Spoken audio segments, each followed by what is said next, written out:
Side 5. In 1672, England was again at war with the Dutch, in alliance with the French, as the king had promised. The war was unpopular in England, and Lord Sandwich himself declared that he neither understood the reason for it nor approved it. All the same, as Vice-Admiral, he went to sea in the spring, with the Duke of York in command of the fleet. Sandwich was in a melancholy state of mind. He told friends he expected to die, and in so doing retrieve his reputation. He still resented the accusations that had been made against him in 1665. He dined gloomily with a young officer on the evening of Whit Monday, the 27th of May. Early the next morning, when the news came that the Dutch were approaching, he had his valet tie back his long hair and dress him in his full regalia as a Knight of the Garter, with jewelled collar and star on breast, a black plumed hat on his head. After this ceremonious preparation, he commanded his flagship, the Royal James, so that it bore the brunt of the battle fought off the Suffolk coast in Sole Bay on the 28th of May. He was the first to engage the Dutch. The fighting was savage on both sides. Sandwich destroyed several enemy ships, but by 9 o'clock in the morning his own hull was badly damaged by shot, and many hundreds of his crew were dead or wounded. Still he drove off fire-ships, and the Groot Hollandia, when it came alongside, tangling the rigging of the two ships, so that they had to cut themselves free. Then another fire-ship set the Royal James ablaze. There have been many conflicting accounts of what happened next. Captain Richard Haddock tried to persuade Sandwich to leave his ship, and failed. Wounded himself, Haddock slipped through a porthole and swam. He was almost the only officer to survive. Sandwich's son-in-law, Philip Carteret, did not. A few of the men got away in the jolly boat. Some reported that Lord Sandwich was dead on board. One said that his body had been seen in the water, but not moving. There was a suspicion that the men who got away in the boat had abandoned him, and the Dutch alleged that he was smothered in the boat by the crew jumping on him. The sea was as calm as a milk bowl, and people watching from the coast had a clear view of the ship as she burnt all afternoon. By 6 she was reduced to embers. Sandwich's body was found in the sea off Harwich on the 10th of June by sailors dragging for lost anchors. He was still wearing his garter ribbon, jewel and star. The king ordered a state funeral for him, and on the 3rd of July his embalmed body was borne along the Thames at the head of a procession of barges draped in black, and carrying most of the leading men of the state. The guns fired from the Tower and Whitehall, and drums and trumpets added their solemn noise. From Westminster Stairs the mourners followed the body on foot into the Abbey, where it was buried in Henry VII's chapel, where Albemarle already lay. So the two men chiefly responsible for restoring Charles to his throne were placed beside one another. Pepys had charge of one of the great banners displaying the dead man's arms, carried alongside the coffin and then laid over his resting place. Sandwich was only 46. Pepys was 39. It no longer seemed such a gap as it had been when he was a poor schoolboy and his cousin a statesman and soldier. There had been no serious breach between the two men, but they had been on cooler terms with the passing of the years. Gratitude can grow irksome, and there were reasons for resentment on both sides. Sandwich did not mention Pepys in his will, and Pepys may have felt liberated as well as bereaved. Yet he owed Sandwich too much, and their lives had been too closely linked for him not to feel the shock of the loss of the man who had dominated his youth and given him his chance in life. Sandwich bequeathed the manor of Brampton to his lady, which suggests she had an attachment to the place, but as dowager she had to leave Hinchingbrooke, and she took herself to live close to her third daughter, Anne, who had just married Sir Richard Edgecombe and gone to live on his estate on the River Tamar in Cornwall.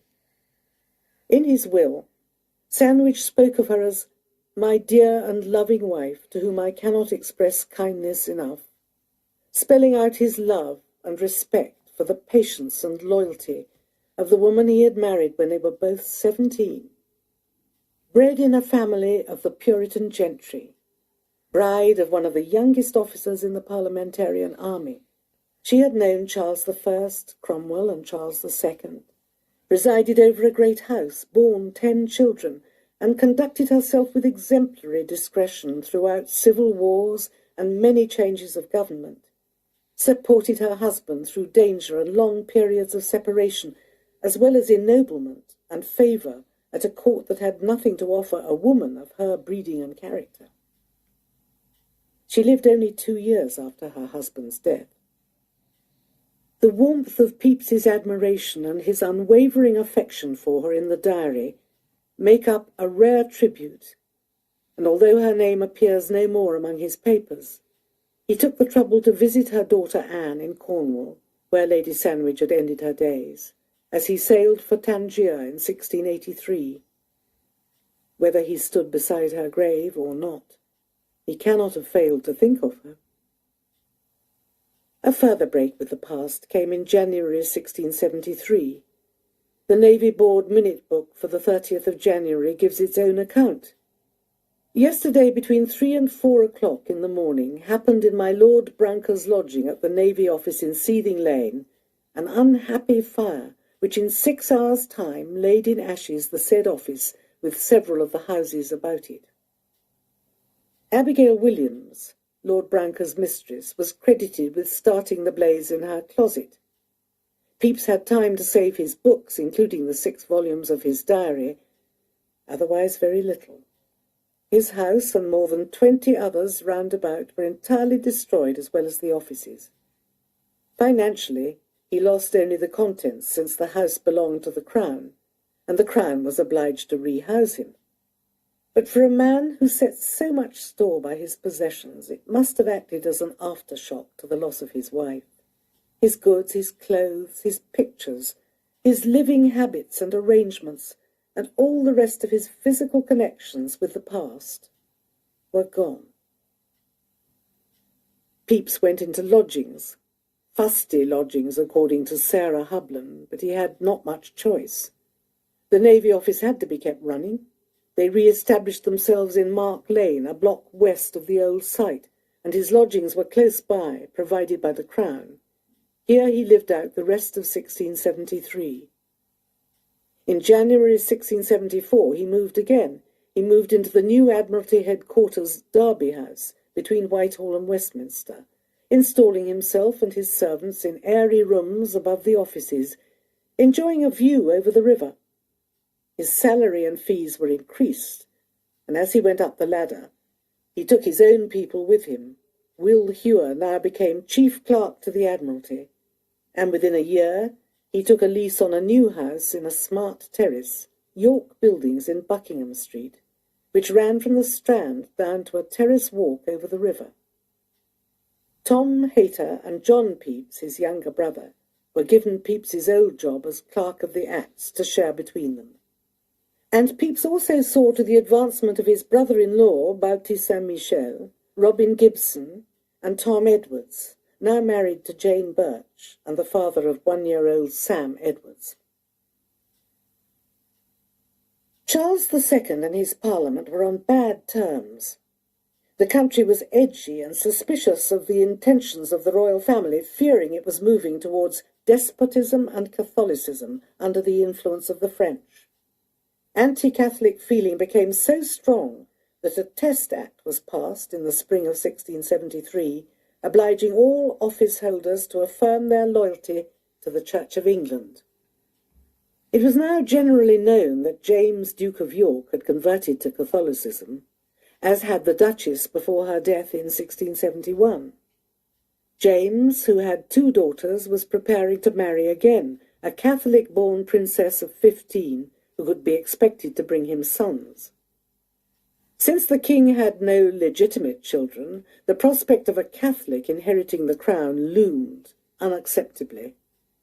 When his brother refused to conform or even to pretend to conform, as the Test Act required, Charles accepted that James must lose his office as Lord High Admiral. He promoted Pepys to the new post of Secretary to the Admiralty. He replaced the Duke with a group of Admiralty commissioners made up of favourite courtiers, strengthened by Prince Rupert, experienced in command at sea, and the Earl of Shaftesbury, who was keen on the war against the Dutch. The King himself took the chair. Pepys's job was purely administrative, and while he made himself felt in matters of naval discipline, he had no say in policy. But he and his royal patrons believed he might become an influential spokesman for the Navy in Parliament. This was the reason for finding him a safe seat at a by-election. The Duke of York still had enough power of patronage to get Pepys nominated and, it was hoped, elected without trouble. As it turned out, his patronage also meant that when Pepys presented himself at Castle Rising in Norfolk in the autumn of 1673, he was accused of being a bloody Papist. Shaftesbury, fiercely anti-Catholic, gave secret support to the rival candidate, and Pepys had to submit testimonials to his own Anglican faith to the voters. He won the election, but the Papist mud stuck. As soon as he took his seat in the House of Commons, he felt the hostility. First he was attacked on naval matters, which he could deal with well enough. But then came the personal accusations. That he was a Catholic. That he had an altar and a crucifix in his house. That he had broken his wife's heart by trying to convert her to Catholicism. Someone remembered him saying that the Anglican religion came out of Henry VIII's codpiece. One of his accusers, Sir Robert Thomas, said he was ready to produce witnesses. Sir William Coventry, coming to Pepys's aid, said it would be hard for anyone to defend themselves against the remark about Henry VIII's codpiece. To him, as to us, it seemed likely enough that Pepys had made the joke, and perfectly ridiculous to raise it against him in the House. Coventry then challenged Thomas to name his witnesses. He was reluctant. The Speaker insisted, and Lord Shaftesbury was named. Shaftesbury, known as Little Sincerity, in reference to his small stature and many changes of allegiance, was a man of ideas, clever, rich, interested in power, popular in Parliament, and at this point embarked on a campaign to exclude the Duke of York from the succession to the throne. Any ammunition that came to hand was useful, and if he could show that the new Secretary to the Admiralty and MP was a covert Catholic, it would serve his purpose well. The fact that he had known Pepys personally for years through Sandwich, whose colleague he had been under Cromwell and through all the changes since, and also through the Tangier Committee, did not trouble him. The House appointed a group of MPs to go to him. Pepys asked to go with them, and Coventry supported his application. Meanwhile, a message arrived at the House from Shaftesbury saying that he had some imperfect memory of seeing somewhat, which he conceived to be a crucifix, and could not remember whether it were painted or carved, or in what manner the thing was, and that his memory was so very imperfect in it that, if he were upon his oath, he could give no testimony. Face to face with Coventry and Pepys, he decided he had not seen an altar, but still thought he had seen a crucifix. On the 10th of February, 1674, Pepys stood up in the House and did heartily and flatly deny that he had any altar or crucifix or the image of a picture of any saint whatsoever in his house from the top to the bottom of it. He also wrote to Saint Michel, requesting support for his claim to being a good Anglican. Balti obliged at length, throwing in a paragraph on Elizabeth's convinced Protestantism for good measure. In the House, Sir John Banks, the financier, declared he had known Pepys for years and visited him at home without ever seeing either altar or crucifix or thinking he was a Catholic. More testimony was produced, none of it decisive, and Pepys declared himself ready to submit to the judgment of the House. The debate was adjourned for 2 weeks. Before they were up, the King prorogued Parliament, meaning that its sittings were discontinued until November. Without this intervention, Pepys would almost certainly have lost his seat. It was the worst start anyone could have had in the house. Royal favour had raised him and at the same time exposed him to entirely unforeseen dangers. Curiously, Pepys failed to take warning from the clash with Shaftesbury and Parliament. Instead, he proceeded to install in his house a Roman Catholic musician, Cesare Morelli. Morelli, a fine singer and performer on the lute, had lived in Flanders, Rome, and Lisbon. He was to be Pepys's luxury, someone of his own with whom he could make music whenever he chose. In the increasingly hysterical anti-Catholic climate, he was a risky luxury. All the same, Pepys bounced back with characteristic verve after his difficult start in the House. In April 1675, he gave an account of the state of the Navy, and in February 1677 made a speech urging that money should be voted for the building of 30 new ships, and succeeded in winning over an initially suspicious House to vote the necessary £600,000. It was a triumph. The French ambassador reported that he was one of the best speakers in England. Few MPs had any knowledge of the Navy, and the Secretary of the Admiralty made up his mind to educate them. In December 1677, he put forward the most notable of his own ideas. It was a proposal that no one should be appointed as lieutenant until he had served for 3 years, received a certificate from his captain, and passed an examination in navigation and seamanship at the Navy Office. Prince Rupert opposed it, but the flag officers and the King supported Pepys, and the first examinations took place early the next year. Pepys had made history at a stroke, bringing about a revolution in the way the Royal Navy was run, fired by his belief that education and intelligence were more useful to the nation than family background and money. It was a very natural idea for one who had received his own education in Cromwell's England. It was also to the King's credit that he saw the point and accepted Pepys's proposal. The same faith in education led him to persuade the King to give money to Christ's Hospital School, to endow a mathematics department where boys could be prepared for the Navy, and Pepys was able to turn to friends at the Royal Society for advice, asking Robert Hooke to recommend a suitable mathematics teacher for the boys.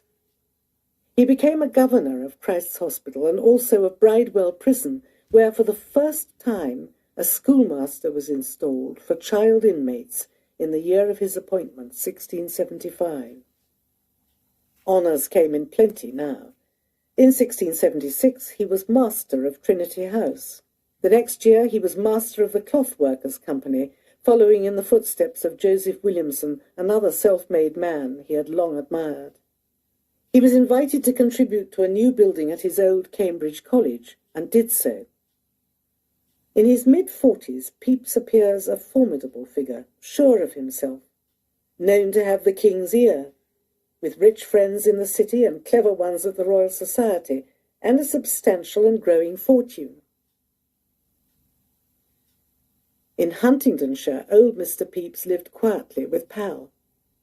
In 1668 she had married a Huntingdonshire lad, John Jackson, a plain young man of no education. They lived at Ellington, not far from Brampton, and had 2 little boys, Sam and John. Pepys kept in touch, sent his father medical advice from Hollier, made sure he had wine to drink, and received him as a visitor in London in 1675. In March 1677, Pepys's last surviving brother John died suddenly. He was only 36. Pepys had to sort out his tangled financial affairs and was led to think about the future of the family.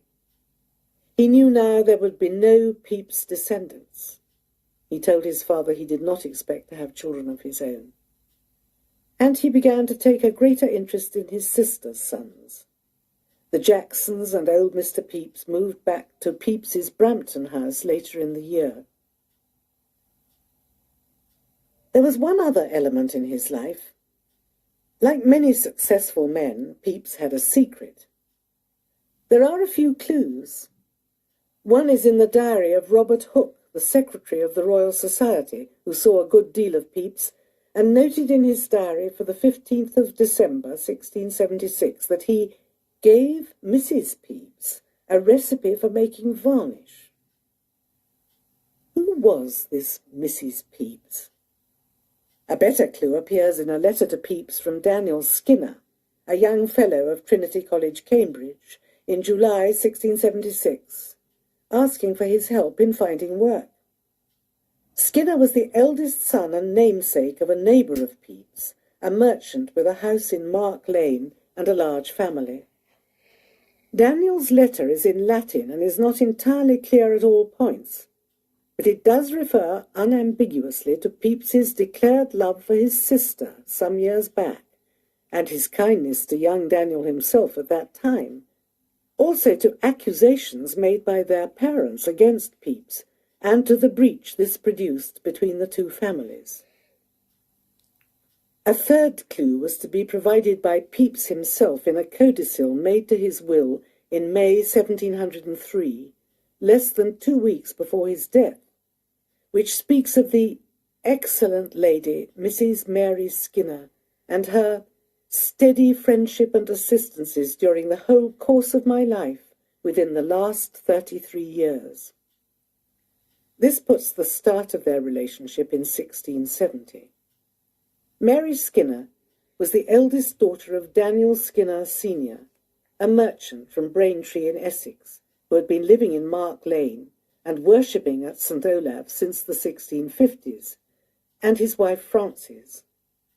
But Mary was not brought up in the city. Because the Skinners had a growing family and Frances's sister Elizabeth was childless, Mary was sent as a child to live with her aunt in Hertfordshire. There Mary grew up as a cherished foster daughter to Aunt Elizabeth and her husband, Sir Francis Butler. They lived in a handsome Elizabethan manor house standing in its estate of Woodhall, Hatfield, just north of Hatfield House and adjoining the Cecil lands. Sir Francis had 2 daughters from his first marriage, Isabel and Julia, about 10 years older than Mary, who grew up under their protective wing.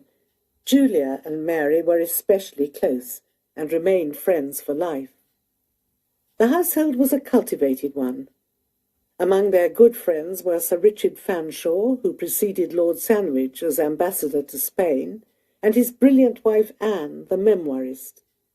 You can judge something of the ease of life at Woodhall and the position of Mary within the family from Dame Elizabeth's will, in which she bequeathed to Mary many jewels, including my great jewel, a picture case set round with diamonds, and all my books in my closet, as well as £1,000, and she appointed her one of the trustees of her charitable endowment for poor widows. In this way, Mary grew up comfortably away from her real parents, and with different expectations from her younger sisters. No doubt she appreciated the difference between life at Woodhall and at Mark Lane, but she remained no less dear to her mother and became an admired figure to her siblings. Her brother Daniel was closest in age. He was born in 1651, which makes it likely that she was born about 1653, since the rest arrived at intervals of about 2 years between 1655 and 1668. Elizabeth, Frances, Robert, O'Brien, Frederick, Corbett, and Peter. The Skinner family fell into financial difficulties, but they were never destitute. Daniel the Younger wrote of the disasters on land and sea and heavy and bitter blows of fortune that reduced his father to comparative poverty in the 1670s. But he had kept Daniel at Westminster School for 7 years and sent him on to Trinity College, Cambridge, and Mary's sister Frances married Sir William Buck, a Lincolnshire baronet. How did Mary and Pepys meet? Her parents attended the same church, so they may have met when she was visiting them at Mark Lane. Churches acted like dating agencies, as people stood about after the service and talked to their neighbours. And Pepys might easily invite Mr. and Mrs. Skinner to a glass of wine and a slice of cake, and to bring their visiting 17-year-old daughter with them. And since young Daniel says he met Pepys through Mary, long ago I first entered with happy omen into your grace through my sister, there must have been a reasonably long period of general family friendship. Pepys's wooing techniques were likely to have been much the same as they were in the days of the diary, and may have included offers to take her out on the water in a smart navy-board vessel, at first with a younger brother or sister, and to Vauxhall or Greenwich, or for an outing in his coach to enjoy cheesecakes and ale in the country. She liked him, and he seized his chance. For a time the lovers enjoyed an entirely secret affair, and Pepys remained on cordial terms with the Skinner parents. Their discovery of what was going on angered them so much that there was a total breach, and the Skinners may have succeeded in separating them for a period. Young Daniel refers to Pepys's professions of love for his sister and to his estrangement from the family. Whether you can have been guilty of the charge my parents are so ready to make against you is certainly not for me to examine or pursue. Your friendship, which I counted among my greatest distinctions, and which I valued so highly, was broken and ruined. Daniel's letter is our only source, and those are all the details he gives. What happened after the discovery and breach is unclear. We don't know whether Mary simply defied her parents' anger and continued her affair with Pepys in the face of it, or brought them round slowly. There was nothing to prevent them marrying, but there was no marriage.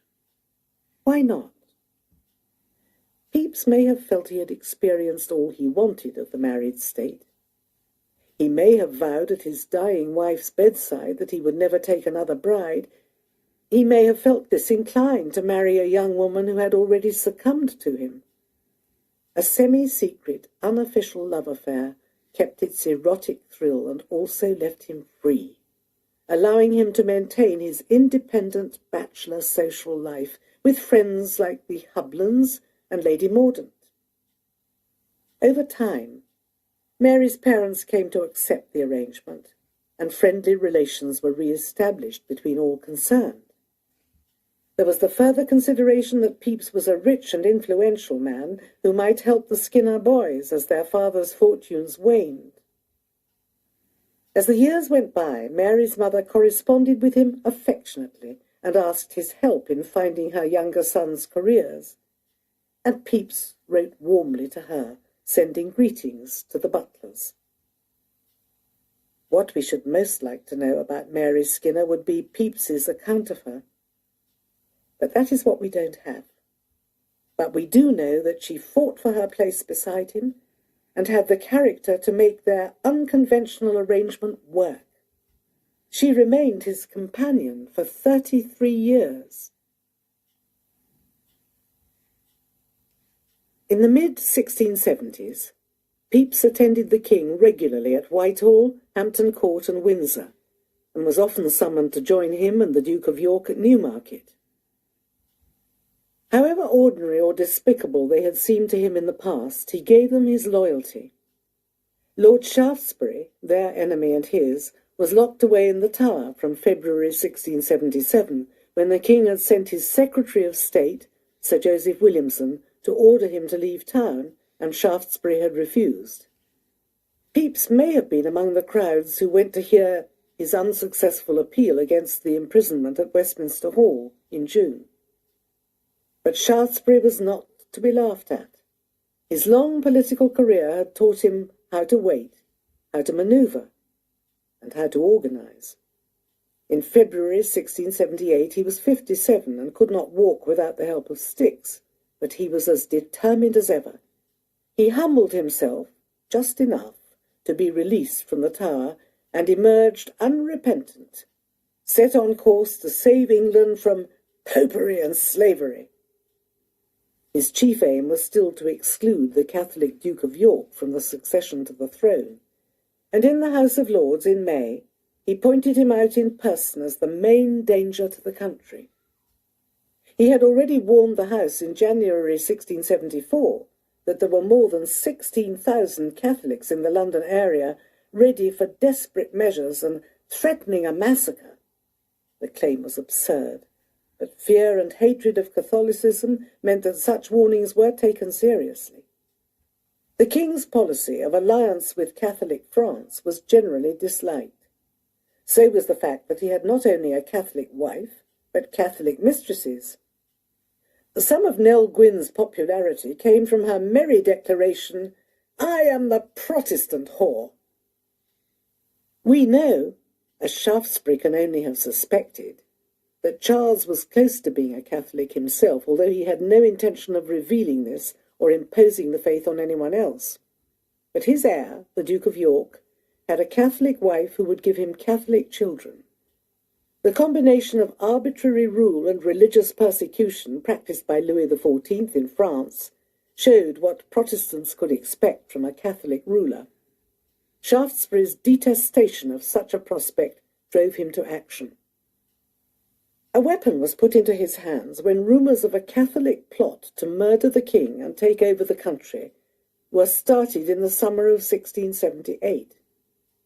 He was not responsible for inventing the Popish plot, as it became known, or for the grotesque fabrications of Titus Oates and his fellow informers, but he saw at once what he could do with such material, and encouraged them for his own purposes. Like the anti-communist frenzy spirited up by Senator McCarthy in the United States in the 1950s, the plot caused normally reasonable people to lose their judgment. And before the hysteria wore itself out, 35 men had been unjustly put to death, many more imprisoned, threatened, and falsely accused, and scores of informers paid and fated for their fictions. On the 2nd of November, Shaftesbury proposed a resolution in the Lords that there was a damnable and hellish plot contrived and carried on by the Popish recusants for the assassination and murdering the king, subverting government and rooting out the Protestant religion, and that the Duke of York must be removed from the king's presence. 2 days after this, Pepys and all his clerks attended St. Margaret's, Westminster, and took the sacrament together. It was a precaution, meant to show that they were good members of the Church of England, that although Pepys was not a Catholic, his political loyalty was to the Duke of York, and if the country was to be divided between the Duke's supporters and Shaftesbury's, he was unhesitatingly on the side of the Duke. When Shaftesbury compiled a list of MPs in February 1679, marking his supporters with a W, meaning worthy, and his opponents with a V for vile, Pepys was marked with a V.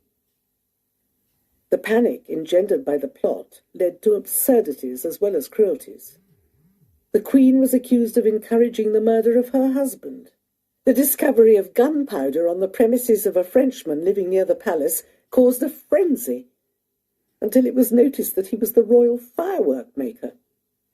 Small wonder that Pepys, working flat out to ensure the navy was not infiltrated by Papists, wrote of the whole government seeming at this day to remain in such a state of distraction and fear as no history, I believe, can parallel. Because his own resident musician, Morelli, was a Catholic, and Catholics were banned within a 30-mile radius of London, he asked James Hubland to attempt a rapid conversion. When that failed, he spirited Morelli away by the back water gate, according to his butler, sending him to Brentwood in Essex and paying him a small retainer. As Morelli left, the attack on Pepys began. It is likely that Shaftesbury ordered it and certain that his associates carried it out, revealing themselves as unprincipled thugs in the process. They began with the arrest of one of Pepys's clerks, Samuel Atkins, accused of being an accessory to the murder of a magistrate, Sir Edmund Berry Godfrey, whose body had been found strangled and stabbed on Primrose Hill in mid-October 1678. It is one of the most famous murder mysteries in English history, and still unsolved. Godfrey, a Protestant, had taken a deposition from Titus Oates in September, and his murder was construed as part of the Catholic plot. Atkins was arrested on false evidence on the 1st of November and examined in Newgate Prison on the 6th. He was kept in isolation, sometimes in irons, without pen and paper, and allowed no contact with anyone outside. But although Atkins was not a favourite clerk of Pepys, he was stubbornly loyal to his master and to the truth. He refused to be intimidated, even when Shaftesbury personally threatened him with hanging if he did not make some discovery. The plan was that he should incriminate Pepys indirectly, because Pepys happened to have an unbreakable alibi for the time of Godfrey's murder. He had been at Newmarket with the king. Pepys was questioned about Atkins in the house. Outside it, he busied himself establishing Atkins's alibi. The news got about enough for his sister Pal Jackson to write to him anxiously from Brampton. His answer shows that their relations had improved with the years, because he addresses her as an intelligent person, sends his kind love, and urges her to write to him weekly. He explains about the manifest contrivance against his clerk Atkins, which, though most untrue, cannot be thought to pass in the world at so jealous a time as this, without some reflections upon me as his master, and on that score does occasion me not a little disquiet.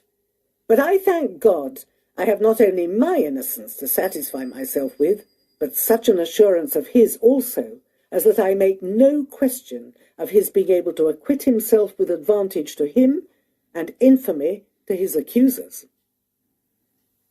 Pepys's detective work on behalf of Atkins came up with a complete alibi. Atkins had to endure 4 months in prison, but when the trial came in February 1679, he was acquitted and released. The other 3 accused, who were equally innocent, were not so lucky. They were hanged. Atkins's trial coincided with an election. Castle Rising did not want Pepys, but Harwich, which had him to thank for recent shipbuilding contracts, duly elected him and Anthony Dean, his shipbuilder colleague and friend. This was when Shaftesbury marked his list of members and saw that he had twice as many supporters as opponents elected. The king appealed for national unity and a healing parliament. Failing to get one, he bowed to pressure and sent the Duke of York abroad. Although Charles never believed in the plot, he did not want to lose his crown, and followed the advice of Lord Halifax, that the plot must be handled as if it were true, whether it were so or not.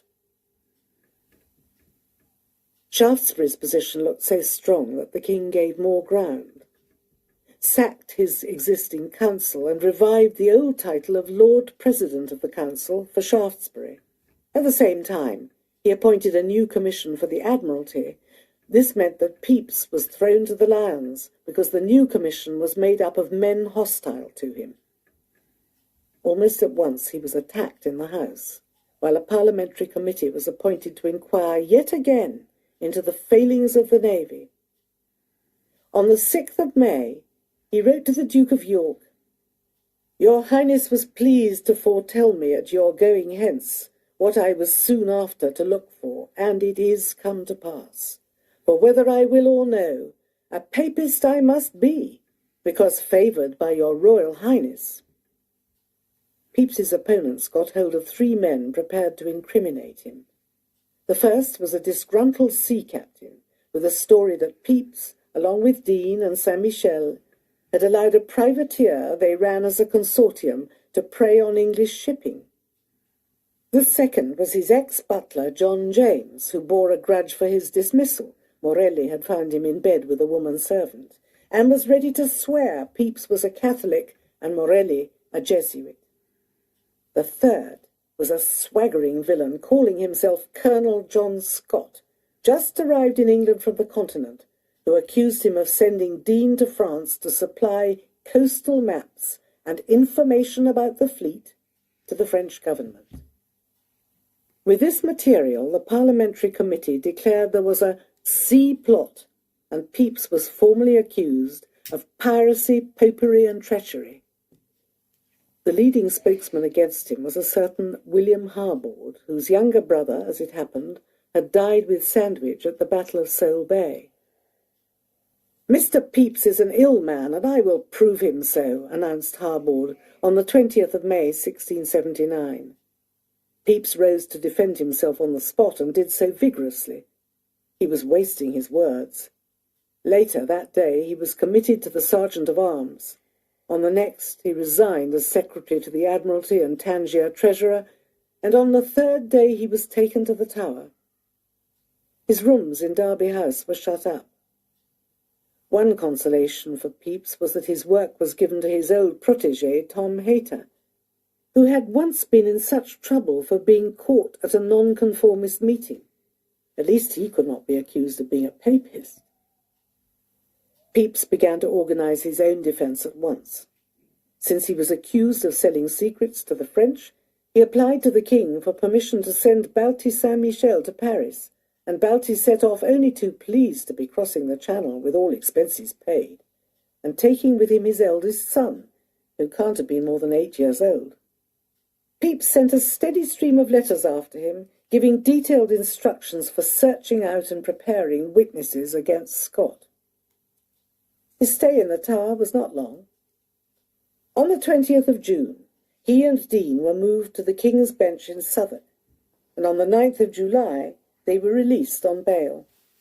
Pepys had to give £10,000 of his own, and Hublin and 3 other city friends put in £5,000 each. Will Hewer now showed the care, kindness and faithfulness of a son, and invited Pepys, now homeless, to move into his Buckingham Street house, where he gave him a suite of rooms. Balti's wife, Esther, was already installed there with 4 small children.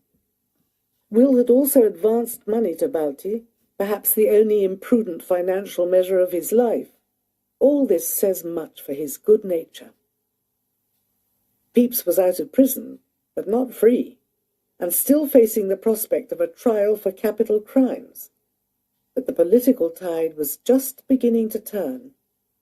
In July, Oates's testimony against the Queen's doctor, whom he accused of planning to poison the king, failed to convict. In August, Charles was ill, and the Duke of York returned to England to be with him. Recovering, Charles appointed James High Commissioner to Scotland. Pepys accompanied him as far as Hatfield on his journey north in October. Back in court on the first day of the law term, he found his old prosecutor, Harbord, had failed to put in an appearance. In October 1679, Charles felt strong enough to dismiss Shaftesbury and Parliament too. He ruled without it for a year, while he negotiated another handout from Louis XIV. Anti-Catholic agitation continued with the usual autumn street processions, featuring Jesuits with bloody daggers, Popish bishops, and an effigy of the Pope stuffed with live cats to be burned at Smithfield. There was punishment for Pepys, too, in the form of 2 satirical pamphlets also attacking Hewer. Plain Truth or Closed Discourse between P and H accused them both of coining money by selling jobs and licenses, cheating seamen and taking bribes, with Hewer doing the dirty work to allow Pepys to maintain an innocent front. They were given Punch and Judy-style dialogue. H. Sir, you know I have never failed hitherto in my management of your affairs. P. I thank thee, good H. It was strangely our good fortune that we ever met together. Then they hug and kiss one another. A hue and cry after P and H contains a list of presents Pepys was said to receive from favour-seekers, captains, consuls, carpenters and their wives. And it must be said that some have a familiar ring. Pots of anchovies, butts of sherry, barrels of pickled oysters, Parmesan cheeses, hogsheads of claret and fine Spanish mats. Some of the jokes cut uncomfortably close to the truth. His ex-butler James had provided the information. But Pepys was too busy to brood. For 6 months he kept dictating instructions to Brother Balti in Paris, telling him precisely how he must proceed, and proving amazingly successful at such long-distance detective work.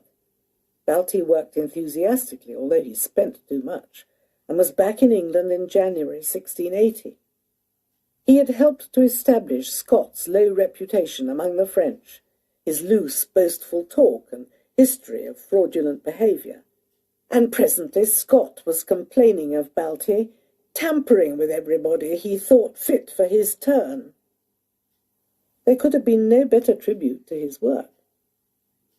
As the evidence to disprove Scott's stories piled up, and witnesses arrived in England for discussion with Pepys, Scott simply disappeared abroad again. Without him there could be no trial. Yet the court did nothing to resolve the situation. "Taking in all the circumstances," Pepys raged, "of scandal, expense, trouble, and hazard, no innocent man was ever embarrassed as I have been, and remain at this day, from the villainy of one man of no acquaintance with myself, nor credit with any honest man that knows him, the thoughts of which, should I give way to them, would distract me. But God is above all." Meanwhile, Pepys's other accuser, the ex-butler John James, was having further thoughts about his evidence. He was dying of tuberculosis, and feared for his soul. He approached Pepys in January 1680, coming to Hewer's house to tell Pepys that he has from the beginning been employed by our enemies to gather witnesses against us, that he was pressed 20 times by a person of quality to give information against me in Parliament, that he had not much regard to what he said, but was drawn in to say whatever they had a mind he should say, that he did not swear to it, and was not much rewarded, and that he knowed Scott and has enough to stop his mouth. This was promising stuff. But James wanted money to talk more. Pepys knew he must not risk appearing to bribe him, and sent him away. Within days he was back again. Pepys needed a record of their conversations, and this inspired him to start another diary. It was nothing like the great diary. It was dictated and written out in longhand, but still, from the 27th of January until the 10th of April, there is a glimpse of his daily activities again, with even one nostalgic, "and so to bed." The chief theme is Pepys's dealings with James the butler, whose moods fluctuated alarmingly. When he was disposed to talk, it was of meetings at the Mitre in Fenchurch Street with Harbord and other grandees who had given him money. As he grew weaker, he became anxious about his burial arrangements. Pepys was anxious too, because he needed to extract a formal confession before James died, and in the presence of an independent witness, that he had lied and taken money for lying. Pepys arranged for a clergyman and reassured him about the funeral, but James resisted being visited by any person of quality because he was ashamed of his poverty and the fact that there was only one bed for himself, his sister, and mother in their lodgings. At last he agreed to speak. Pepys asked Thomas Povey to be the independent witness, and on the 2nd of March, Povey took a statement from James. Word got out of this development, Pepys saw to that, and Harbord hurried round to try to get James to change his story. Rival groups crammed into the dying man's room. On the one hand, Pepys, Povey, Hewer, and their lawyer, with James's sister and mother urging him to stand firm, and on the other, Harbord with 2 justices, 2 clergymen, 2 political associates, and a clerk pressing him to sign a paper denying that he had ever been bribed. Harbord then proposed they should each give 2 guineas towards his care, and accordingly we did so, recorded Pepys. Mr. Povey lending each of us 2 guineas. Whether Povey saw any of his guineas again is not part of the story. Harbord knew when he was beaten, and began to talk to Pepys as though the whole episode had been something of a joke. He declared openly that he did not believe me to be a papist or popishly inclined, and so did all the company. Pepys did not forgive him, but the successful outcome with James made him cheerful enough to order his coach for his first drive of the year in Hyde Park. And he picked up a couple of bottles of champagne to take to the Hublands for a celebratory drink. James died on the 20th of March. If his conscience troubled him as he lay dying, his explanation for switching sides was simple. Mr. Pepys had used him unkindly, but Mr. Harbord had taken away his allowance. Things continued to improve, but not until the end of June did Pepys hear that the Attorney-General, unable to muster a single credible witness, was giving up on the case. On the 1st of July, Pepys wrote to Mrs. Skinner announcing his full discharge from the bondage I have from one villain's practice so long lain under, and thanking her and her family for their support throughout the year. In the autumn of 1680, Pepys's father died. His death signalled a general change at Brampton. Pal's husband, Jackson, had died a few weeks before. Pal herself was ill, the house needed repairs, and Pepys's nephews, Sam and John Jackson, had reached the age when they must be educated if they were not to be bumpkins like their father. Pepys took charge, bringing with him Paul Laurin, a young French Protestant who had been clerking for him for 3 years. Many bits of legal business had to be dealt with, and a schoolmaster sought. Happily, the current headmaster of the Huntingdon Grammar School, John Nephews, was a distant cousin and prepared to take the Jackson boys as boarding pupils. The political situation changed again in 1681, when the king summoned a parliament in Oxford only to dismiss it, depriving Shaftesbury of his power base. He was arrested and imprisoned, and although no London jury would find him guilty of treason, he had come to the end of his career. Broken and ill, he took himself into exile and died in November 1683. The king ruled without Parliament until the end of his reign, and the Duke of York's succession seemed secure. Whatever this meant for the country, it made things easier for Pepys. Still no job, but as soon as Shaftesbury's defeat was certain, he was invited to rejoin the governing board of Christ's Hospital. The school became a major interest. And when the death of Tom Edwards in December 1681 left Jane, who had worked for Pepys on and off since 1658, with 2 young children, he saw how he could help her. She returned to London to work at Buckingham Street. Hewer had always thought highly of her, and Pepys arranged for 10-year-old Sam Edwards to be admitted to Christ's Hospital, where he flourished. Pepys was invited to Newmarket again in March 1682, and sent off a skittish account to Lord Brouncker, saying the town was full and "I have not yet been at Mrs. Nelly's," Nell Gwynn, "but I hear Mrs. Knight is better, and the king takes his repose there once or twice daily." Mrs. Knight was the latest addition to the royal harem. Suddenly, in August 1683, the king found something for him to do. He was told to take himself to Portsmouth to join an expedition to Tangier under the command of Lord Dartmouth. Tangier had proved unsatisfactory as England's naval foothold in the Mediterranean, and as neither France nor Portugal wished to buy it, it was being abandoned. The expedition was going to evacuate the colony and blow the whole place up, including the mole, which had been built to provide sheltered mooring. Pepys's job was assessing the value of the property of the about-to-be dispossessed residents. The expedition was intended to last 2 months, but a variety of delays and a winter of extraordinarily bad weather kept Pepys away from England until the end of March 1684. He returned to London to find everything changed.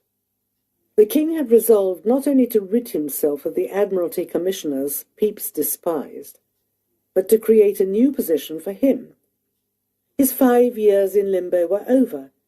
He was in effect given ministerial powers as Secretary for the Affairs of the Admiralty of England, and in May he was back at Derby House, as though he had never left, signing orders, sending for reports from the yards, reprimanding officers for slackness, drunkenness, or failure to keep proper records and accounts. The Duke of York was now working closely with the king again. Pepys conferred with his royal masters at least once a week, and resumed his visits of inspection to the yards at Deptford, Chatham, and Portsmouth. He expected to find signs of neglect, and did. "Toadstools, as big as my fists," he wrote, were growing in the unaired holds of some of the ships. His new eminence attracted other honours. In December 1684, he was elected President of the Royal Society. In the same month, he was engaged with an ex-president, Christopher Wren, in putting up a gilded statue of the king's grandfather, James I, at the Royal Exchange, commissioned by the Cloth Workers' Company and carved by Grinling Gibbons. His domestic life was also changing. He arrived back from Spain to find that Mary's father had died, and that her foster mother, Dame Elizabeth Butler, was also on her deathbed at Woodhall. She died in April, leaving Mary enough to make her financially independent. By the following year, she seems to have moved into Buckingham Street, and from this point, Pepys and Madam Skinner presided over a single household in partnership. Tactful Evelyn was soon referring to him as so long the master of a family, the husband of so excellent a lady. Mary had artistic interests which Pepys encouraged. Among his notes is a list of educational visits to be made with her, including one to show her Gresham College. Others are to see processes such as enamelling, copper and gold work, wire-making, ribbon and stocking weaving, gilding, and founding of letters used for printing.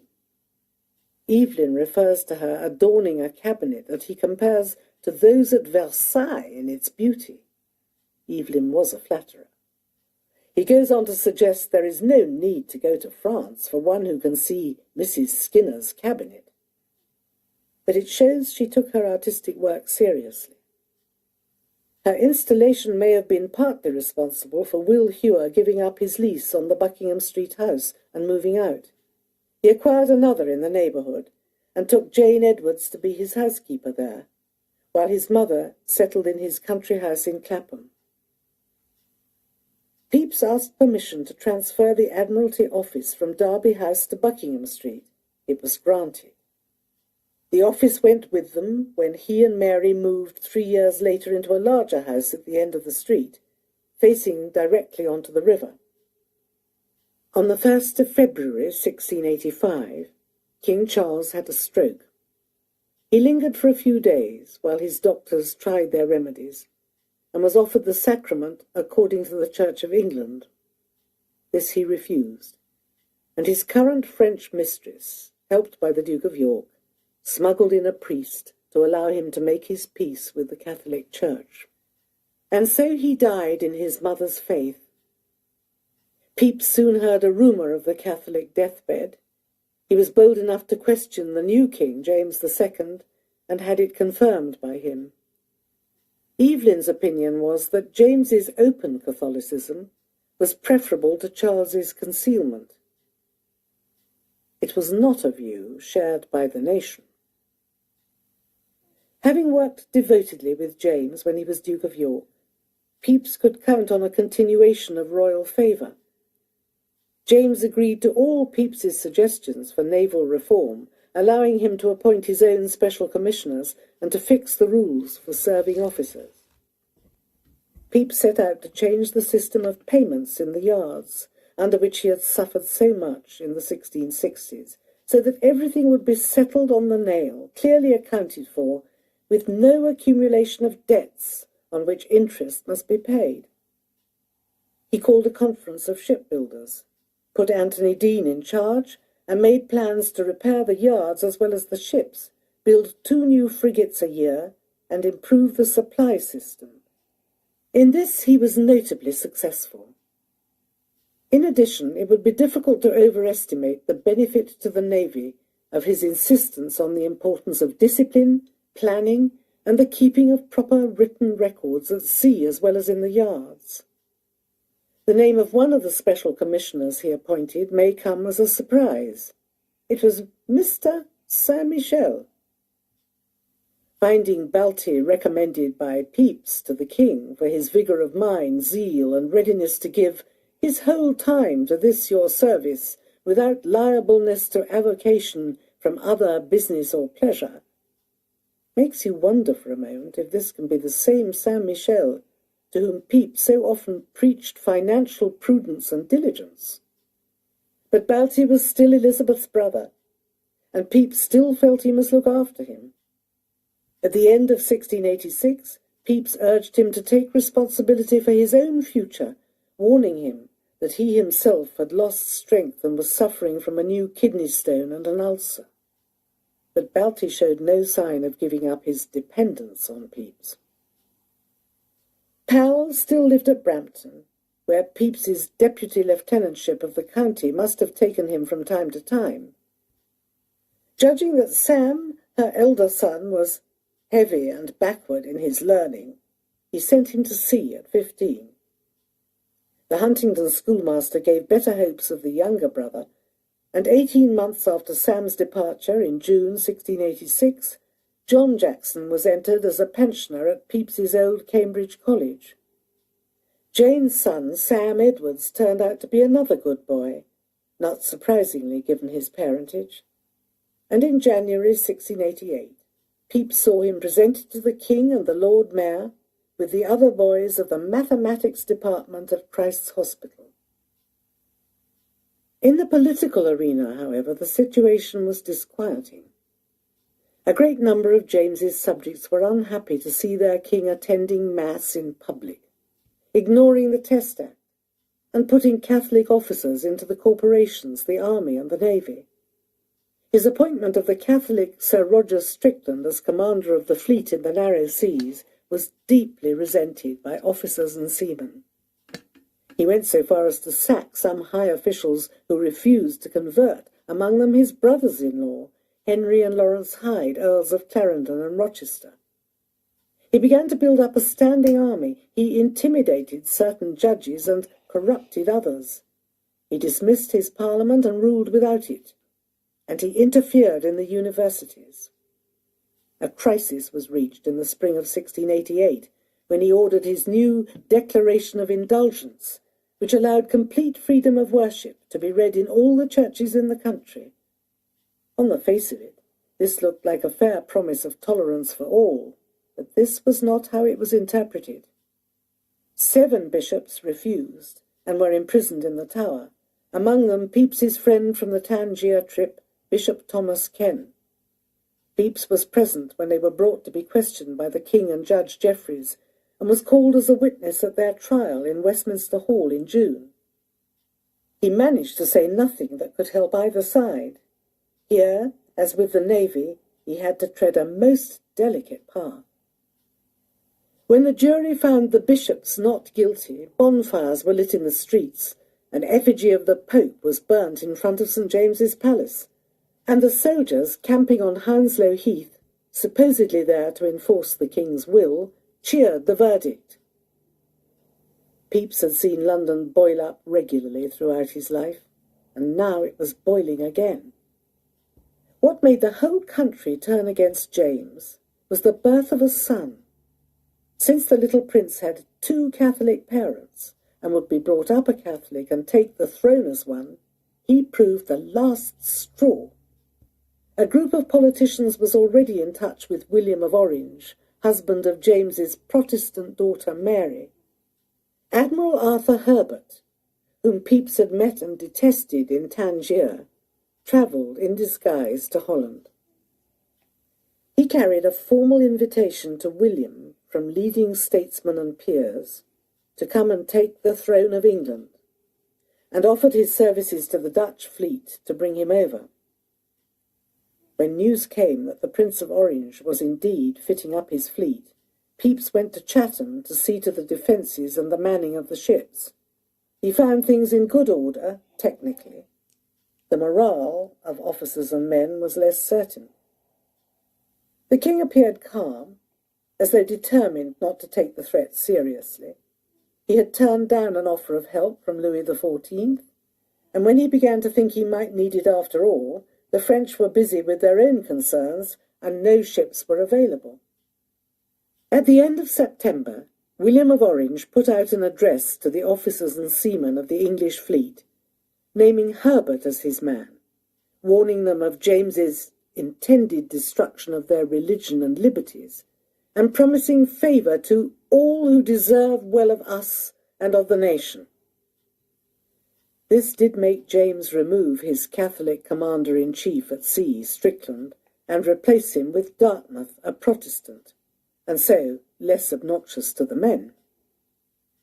Pepys drafted the king's instructions on the 1st of October, requiring Dartmouth to use his utmost endeavours with the fleet to prevent the fleet of war expected from Holland from approaching or making any descent, i.e. landing.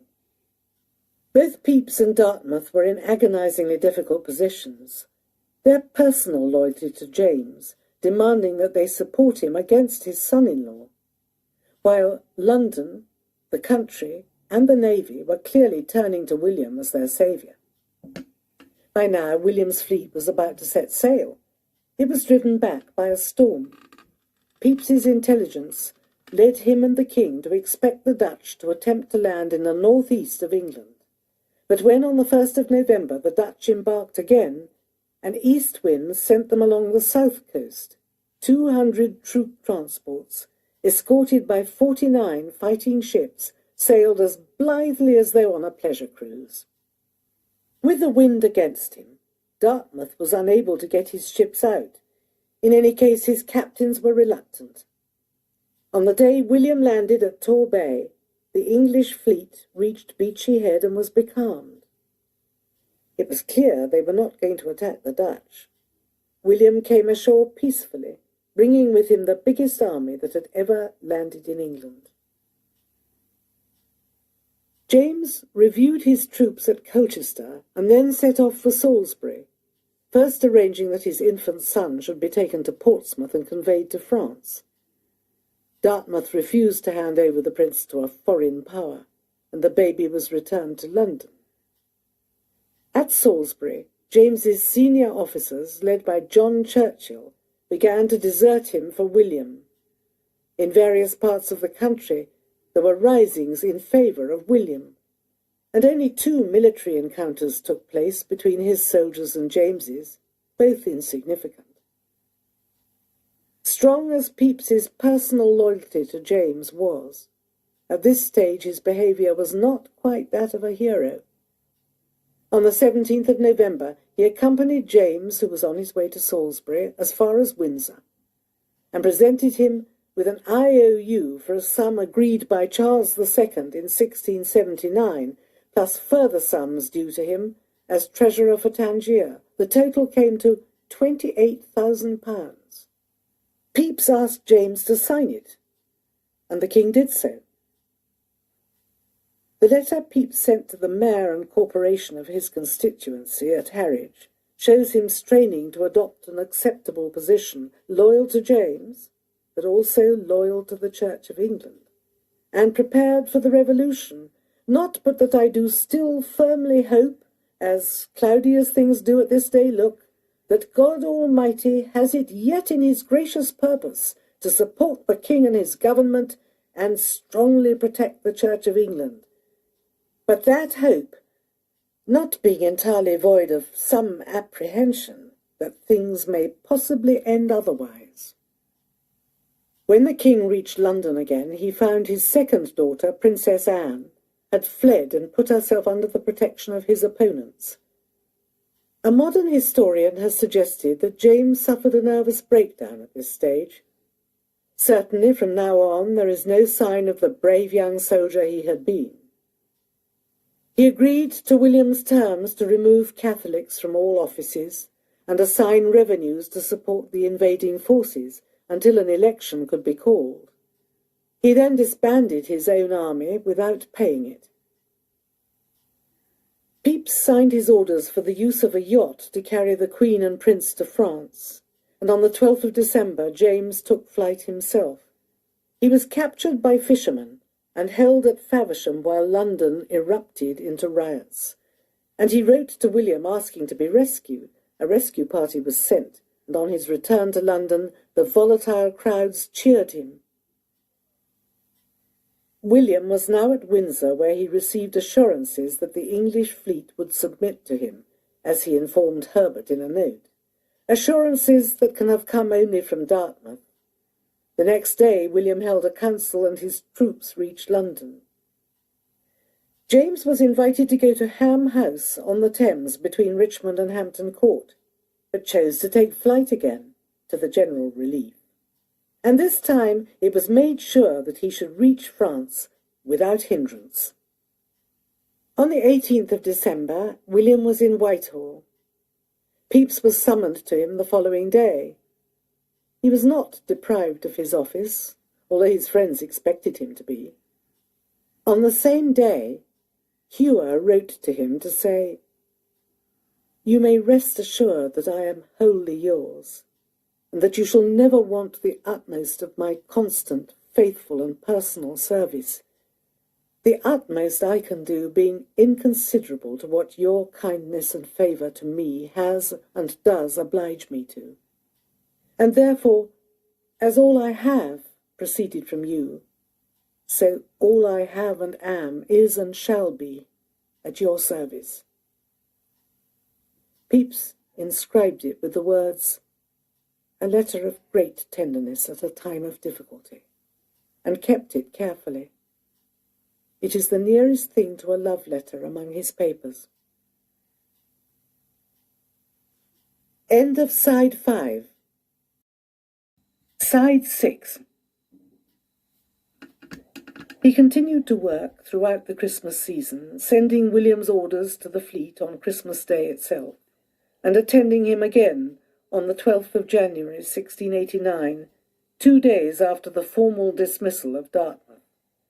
By now he had decided to stand again in the parliamentary election due to be fought in February, but defeat in the election cannot have surprised him. On the 13th of February 1689, William was declared king alongside Queen Mary, with the succession to her sister Anne. The overwhelming majority of the nation welcomed the new regime with relief, but there were a few, including the Archbishop of Canterbury, who considered themselves bound by their earlier oaths of allegiance to James, and refused to take a new one. They were known as non-jurors, and among this small band was Pepys. A week after the proclamation of the new monarchs, he resigned his secretaryship. Memories of the accommodations of 1660 surely influenced him. He was not going to turn his coat again. Hewer resigned his position alongside him. So did Dean and Pearce, and Balti lost his. The new secretary to the Admiralty wrote requiring Pepys to hand over his official papers and furniture, and since his house had been used as a government office, he was also required to vacate it. He made so many difficulties that the Admiralty gave up and decided that it would be easier to set up their offices somewhere else. Pepys remained at the end of Buckingham Street with his books, his pictures, his papers, and his view over the Thames, paying his own rent, stubborn, and for the first time in his life, a hero. Pepys faced an unhappy prospect. His loyalty to King James put him under suspicion, and James's attempts to win back the crown made things worse for him. He could not travel, and his health deteriorated from year to year. Yet when you look at his letters from the years after 1689, there are few signs of self-pity or failure of nerve, and many of a man busy with plans and projects. determined to think, to act, and to renew himself. He valued his doctors as much for their conversation as for their skills. He took up fresh interests. His library became at once his obsession and his comfort. He never lost the will to squeeze every drop from every day. On the 4th of May, 1689, he was arrested with Hewer and Dean the shipbuilder, all three accused of dangerous and treasonable practices against His Majesty's government. They were held in the Gatehouse prison close to Westminster Abbey. King William was about to declare war on France as part of a grand alliance against the ambitions of Louis XIV, who, among his other interests, upheld the claim of his cousin James Stuart to the English crown. And James had already left Paris for Ireland to drum up support. Pepys's imprisonment may have been a purely precautionary move, or he may have been suspected of communicating with his old master, and guiltless as he and his friends appear to have been, in prison they remained until they were bailed on the 15th of June. Pepys returned to sorting his papers. When Dean wrote to him saying he expected nothing more now than the old soldier's request, a little space between business and the grave, Pepys replied robustly, telling him to cheer up, and that for himself, the worse the world uses me, the better I think I am bound to use myself. He continued to attend the meetings of the Royal Society, to entertain, to buy books for his library, to work on its catalogue, and to make plans for the future. When his sister Pal died in November, he had a memorial stone put up in the aisle of Brampton Church, it can still be seen there, and let the house.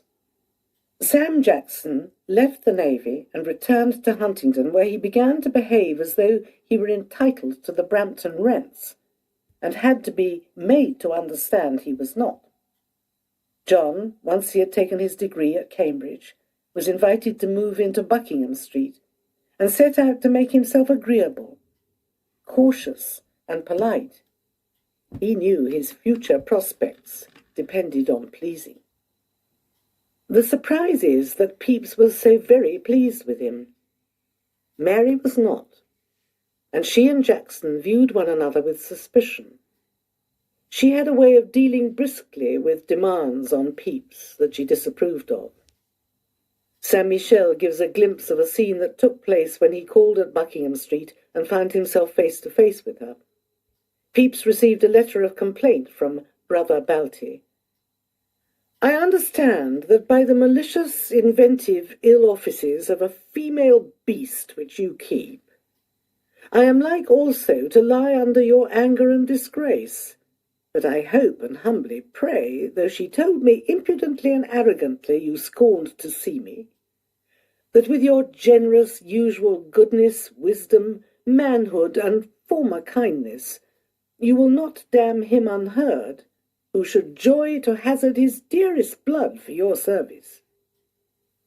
In Mary's eyes, Balti was a scrounger. Pepys's retreat from the claims of the world was his library, and there he sat, alone or with one of his assistants to bring him the books he wanted, to replace them, sometimes to read to him and take dictation. Paul Laurin had served him for many years. John Jackson was learning to perform some of the same functions, and there came a time when Mary also helped out as a scribe.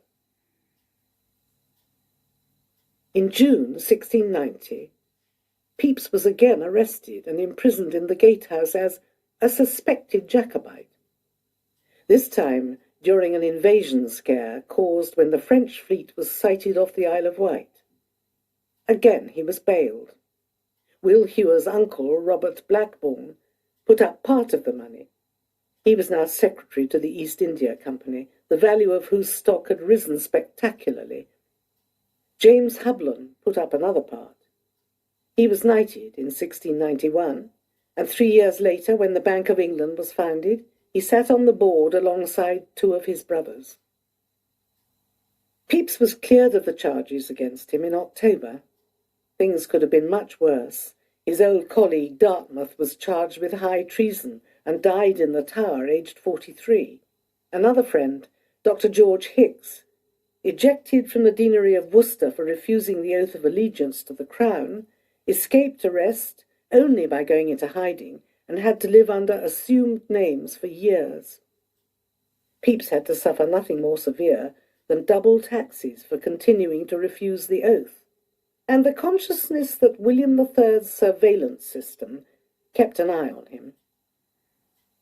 In 1697 he wrote of "my infirmities of age and Jacobitism" to a Huntingdon friend, and when he was preparing to send John Jackson abroad, he provoked a flurry of interest and a suspicion that the young man might be conveying a message to Pepys's one-time royal master.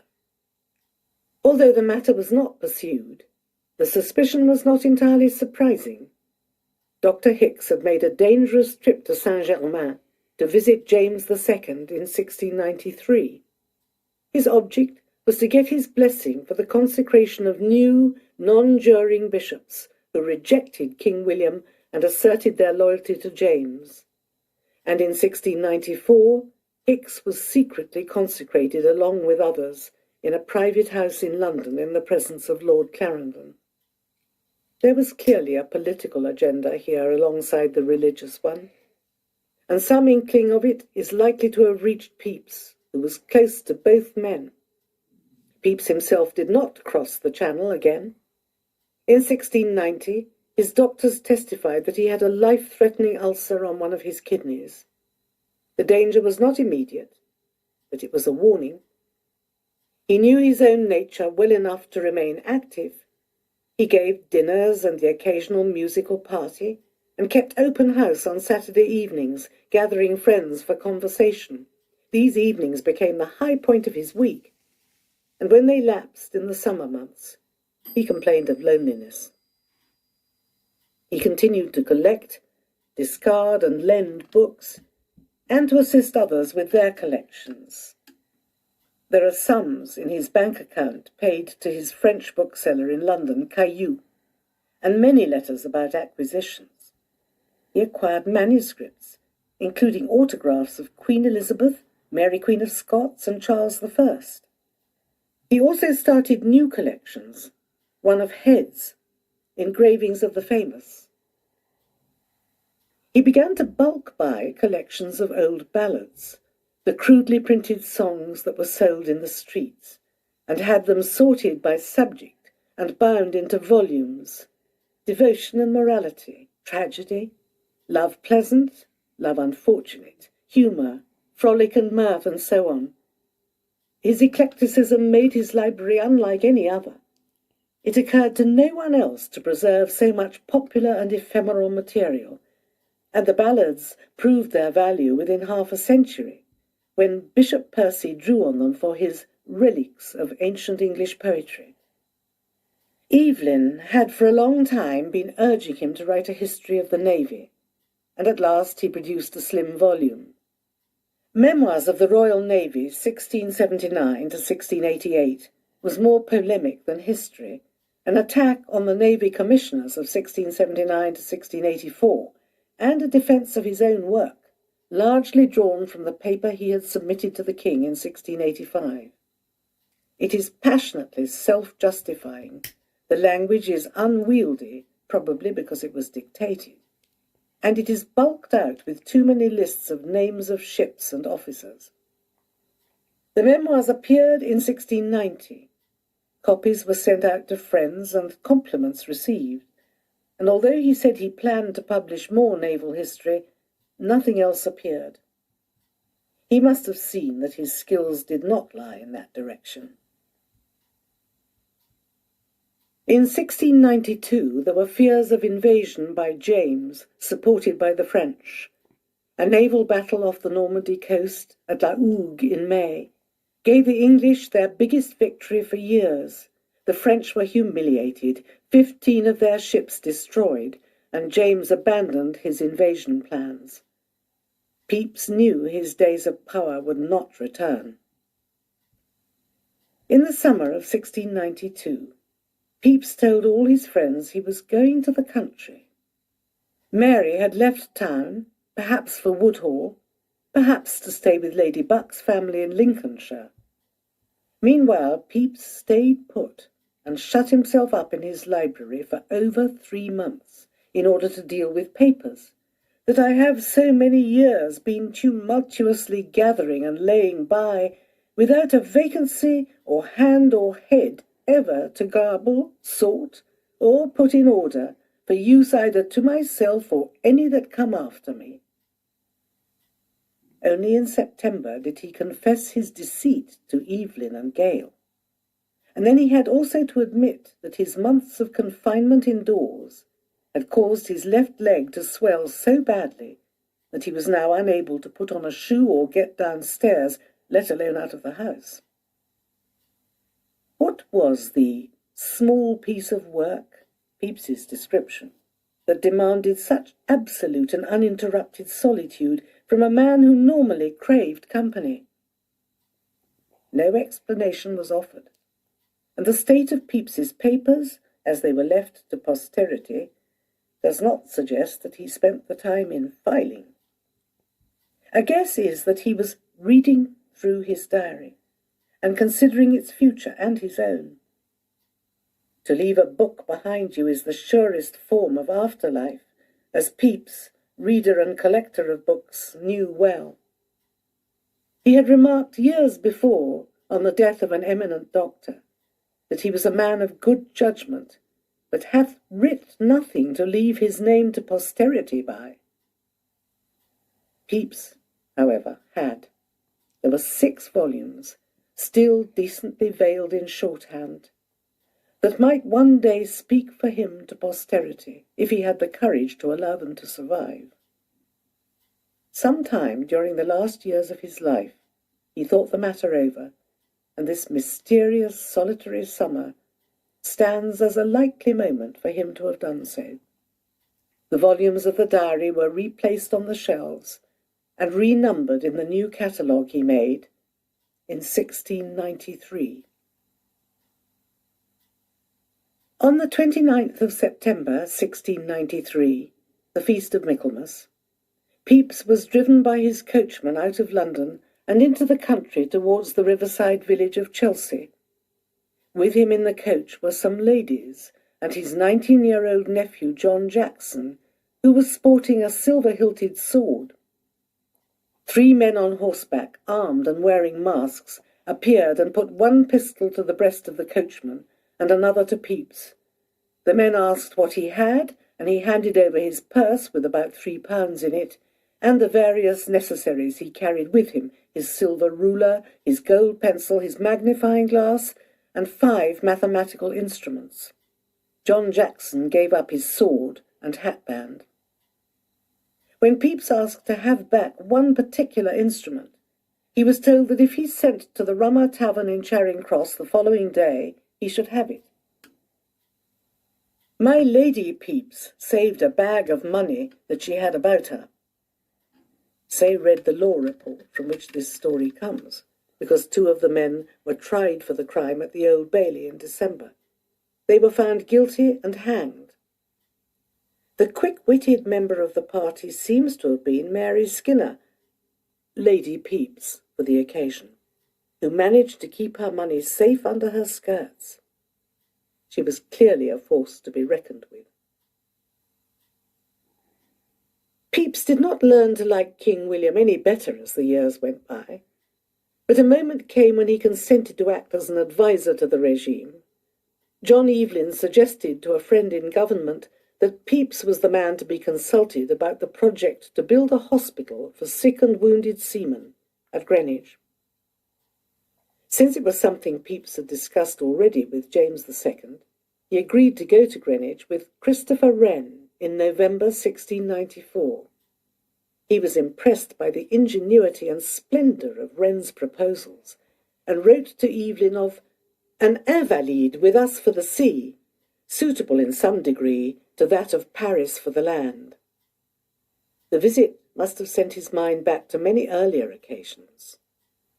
A ramble to the top of the hill with Lady Sandwich, a stroll with the King and the Duke on a July morning, young Monmouth running and jumping in circles around them, and the winter of the plague, when he had lived in Greenwich lodgings riotously. Now, 30 years later, the November afternoon closed the scene fittingly. It was the last official outing he was to make. Soon after, Pepys attended a council meeting of the Royal Society to make sure that John Jackson was elected. All went well, and Mr. Jackson, nephew to Mr. Pepys, and Mr. Bridges, son to Lord Chandos, were balloted and approved. Among those present were his old friend Robert Hooke, and a newer one, the widely travelled young doctor, naturalist and collector, Hans Sloane, acting as secretary of the Society and just appointed physician in charge at Christ's Hospital. Sloane attended Pepys and Mary professionally, getting Mary to go horseback riding for her dropsy. Pepys borrowed the doctor's books and enjoyed his conversations so much that he wrote to him on one occasion, "Almost wishing myself sick, that I might have a pretence to invite you for an hour or two to another visit by yourself." The war against France ended in September 1697, and Louis XIV recognised William III as King of England. Then, in January 1698, the last great fire of Pepys's lifetime reduced the whole of Whitehall Palace to ashes, leaving only the banqueting hall standing. It marked the end of the world in which Pepys had lived and worked, where the royal family, courtiers and officials lived in sets of rooms, and an intimacy developed among those who knew their way about that made it almost like a village. Now this way of life and all that went with it passed into history. Once Europe was at peace again, it was possible to send John Jackson on the grand tour Pepys had long planned for him. Never was a young man sent off with so many instructions. Pepys kept the reins tightly in his hand, and his nephew responded to every twitch. He was to carry out commissions for Pepys, Mary, and many others, and to write regularly detailing his experiences. When Pepys told him he must not omit the names of any of his uncle's friends from the greetings at the end of his letters, which he intended to pass round for all of them to see, Jackson did exactly as asked. He was not going to put a foot or a word wrong. Once he had left, his uncle fell into gloom, and his first letter to Jackson was a lament. Paul Laurin, he said, was less willing than he had been. I had rather bear with things not being done at all, or do them myself where I can, which truly now grows too much for me, especially as to copying, than see them done with reluctancy. Nor is this a small difficulty with me, as knowing too well my having no choice towards the solving it, there being nobody but he that knows my business and manner of working, and at the same time qualified in every respect for doing it, so that the only true and adequate solution to it is to knock quite off. Pepys's gloom was tied up with the state of his ulcerated kidney, and by March 1700 he was so ill that Laurin sent a secret letter to Jackson warning him how bad things were. The wound of the old stone operation had broken open, and 3 surgical interventions were necessary before it was more or less successfully stitched up. Pepys had the best surgeon in London, Charles Bernard, and the most fashionable doctor too, John Radcliffe. He showed his usual courage, and against the odds he recovered after 3 weeks in bed. In May the household moved to Hewer's Clapham house. It was comfortable and airy, and Evelyn described it as a very noble and wonderfully well-furnished house, the offices and gardens exceedingly well accommodated for pleasure and retirement.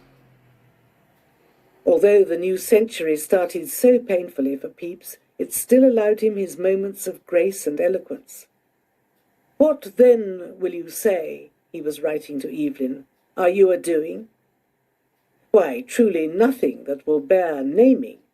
And yet am not, I think, idle, for who can be that has so much of past and to come to think on as I have? And thinking, I take it, is working. In Buckingham Street, Laurent was recataloguing the library, and Mary was getting the house ready for his return. Pepys was impatient to be back among his books, but was persuaded to remain at Clapham until the late autumn.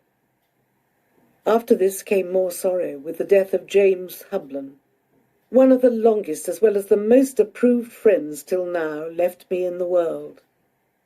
Sarah had died earlier, and James had been ill for months.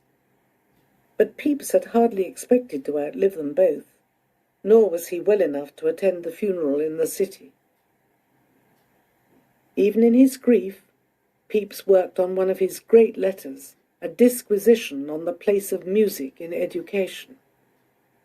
A science peculiarly productive of a pleasure that no state of life, public or private, secular or sacred, no difference of age or season, no temper of mind or condition of health, exempt from present anguish, nor, lastly, distinction of quality, renders either improper, untimely, or unentertaining. Witness the universal gusto we see it followed with, wherever to be found. No education should be without music, he believed. Here, too, he looked back and invoked his old master, Edward Montague, Earl of Sandwich, for whom music had been a daily pleasure right up to that very hour wherein, through a sea of blood and fire in the service of his prince and country, he exchanged it for that of a state of harmony more unspeakable and full of glory. Pepys's own love of music and profound belief in its importance were woven into memories and attachments, and further into his thoughts about a future state of unspeakable harmony. He had signed off the memoirs with a declaration which did not name God, but attributed power and mystery to something above and incomprehensible, to which alone be glory. And it may be in these formulations of unspeakable harmony and incomprehensible power that we should look for Pepys's faith. It was certainly no ordinary or conventional one. Once, when asked to provide a reference, he wrote, "What his religion or creed is, I neither know concerning him, nor ever thought worth inquiring after any other man's, provided his conversation be sober and honest." And the motto he adopted in the last years of his life was essentially a humanist one, taken from Cicero, meaning, the mind is the man. Still, as he aged and saw his friends die one by one, there were more references to prayer, faith, and the afterlife in his letters. And Evelyn's gentle piety touched and interested him as the two men prepared for what they both imagined as a voyage. "Pray remember what o'clock it is with you and me," wrote Pepys, and Evelyn replied that "an easy, comfortable passage is that which remains for us to beg of God, and for the rest to sit loose to things below." Throughout the first 6 months of 1701, Pepys was in Buckingham Street, but so unwell that he could not go out of doors. In his wretchedness he wrote to John Jackson asking him to return, knowing that the journey from Spain was likely to be slow. And in June he himself returned to Clapham. In August he wrote a will, leaving Brampton to Samuel Jackson, and the rest of his fortune to John. Will Hewer, my most approved and most dear friend, was his executor, and was to have £500, apart from an annuity to my old and faithful servant Jane Penny, who must be Jane Edwards, remarried and widowed again. That was all. The £28,007, 2 shillings, 1 penny and a farthing, owed to Pepys by the state, if paid, should be put into land and divided between his nephews. It never was, and he urged them not to be disappointed with what they got, but to remember that it was more than he or they had been born with. A few days later, John arrived back in England. The circle at Clapham now consisted of Pepys, Will Hewer, John Jackson, and Mary. If John Jackson paid a visit to his brother Sam at Huntingdon, as he might well have done after so long an absence abroad, he must have learnt that Sam was married, and without consulting their uncle. Pepys soon heard of the marriage and sent off an angry letter. In April he wrote to schoolmaster Matthews complaining of the young man's folly, undutifulness, and obstinacy. "As to whom I protest to you, sir," he went on, "that when I reflect upon the perverseness as well as stupidity legible in what he writes, I think it were best both for you and me to rid our hands of him." He knew death could not be far off, but resisted it at every step. He was 69 in February 1702, and it was only his body that was failing him. The mind was still the man, the wits were still sharp, and he continued to set himself new tasks that absorbed and satisfied him. He now had his entire library moved from York Buildings to Clapham. It was a sign that he did not expect to return to London. It was also a very big operation, although happily he had thought of how they were to be moved from the start, and designed the bookcases to be taken apart easily. The cornices were made to lift off, the central sections divided in two, and the bases were provided with carrying handles. Will Hewer prepared a large and splendid room for their installation. As well as the bookcases and Pepys's desk, his 2 globes were installed on pulleys, and his model ships were displayed in their glass cases. He could feel pretty well at home. In July 1702, Mary had to go to Lincolnshire, where her mother was dying. Mary and her sister Frances, Lady Buck, were joint executrixes of Mrs. Skinner's will, and shared the largest part of their mother's estate. Pepys was soon making inquiries of a legal acquaintance about Mary's duties, and whether one executor could proceed without another. Mrs. Skinner left him 2 broad pieces of gold to buy him a ring. Her daughter Elizabeth, working as a servant, got £100, on condition she did not marry a certain Thomas Spyatt. Parents found it irresistible to try to control their children after death, and both Mrs. Skinner and Pepys used their wills as a means of maintaining their power. He reached his 70th birthday in February 1703. His last known letter was written on behalf of his brother-in-law, a plea for a pension for Balti to the commander-in-chief of the fleet. It was, he said, the only request he had made since retiring from the navy. By now his bad kidney had reduced his strength to its lowest ebb yet. He was frail, emaciated, and in pain. Urinary infections are acutely painful, and there was no effective treatment. In March, he sent a message to Dr. Hicks, who agreed to come when Pepys felt he was approaching his end. In April, he was told he had no hope of recovery. Once he heard, he set about a complete revision of his will, dictating 2 enormous codicils on successive days, the 12th and the 13th of May. In the first, he took away the Brampton estates from his nephew Sam, allowing him no more than an annuity of £40 a year. Brampton went to John, with the major part of the estate. He was also given the library in trust, charged with joint responsibility with Hewer for finding the best means for preserving it.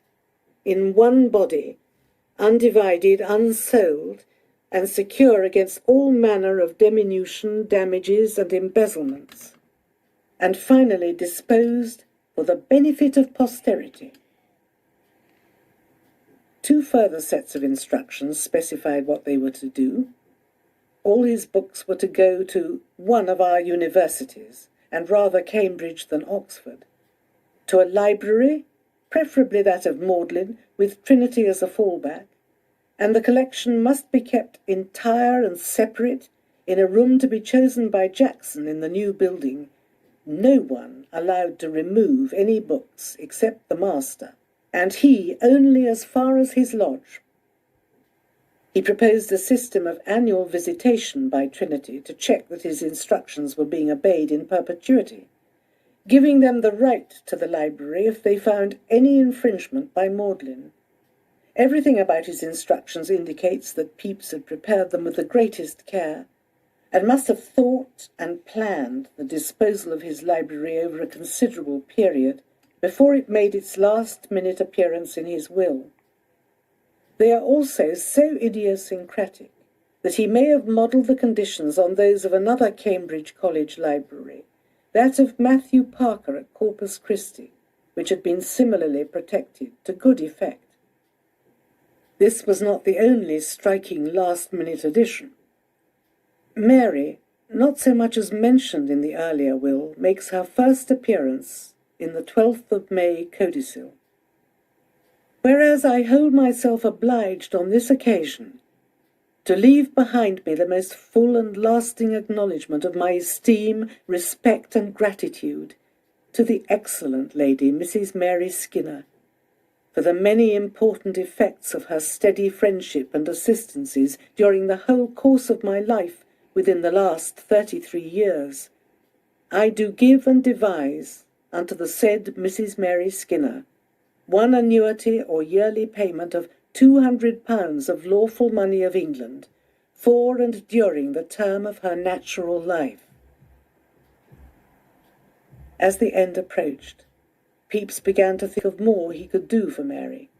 Another codicil assigned to her £5,000 of the £28,000 owed him by the government, and a verbal request, carefully noted down, stated his wish to give £50 worth of plate each to Mrs. Skinner, Mr. Hewer, and J.J., as well as pictures and goods to Mrs. Skinner. On the 14th of May, 1703, John Evelyn, himself recovering from a broken leg, called to see Pepys and found him languishing with small hope of recovery, which much affected me. The weather, he noted, was lovely, fair and temperate, the summer conditions Pepys had always delighted in.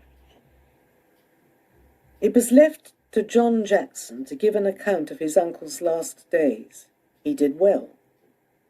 On Monday, the 24th of May, Dr. Hicks arrived and found Pepys lying on a couch.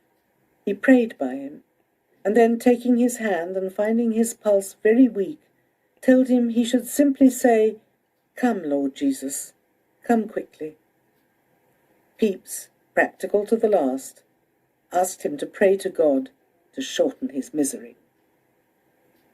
That evening he fell into convulsions, trembling and breathing with difficulty.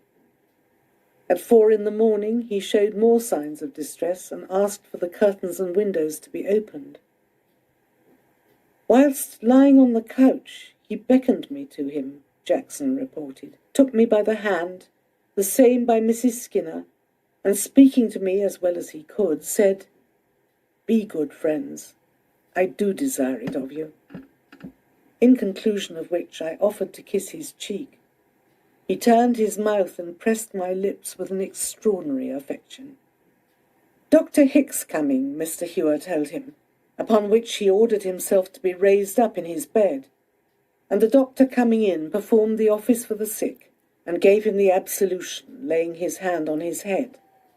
The service done, Uncle said, "God be gracious to me," blessed the Dean and all of us, and prayed to God to reward us all, and Mrs. Skinner then appearing said, "And thee in particular, my dear child."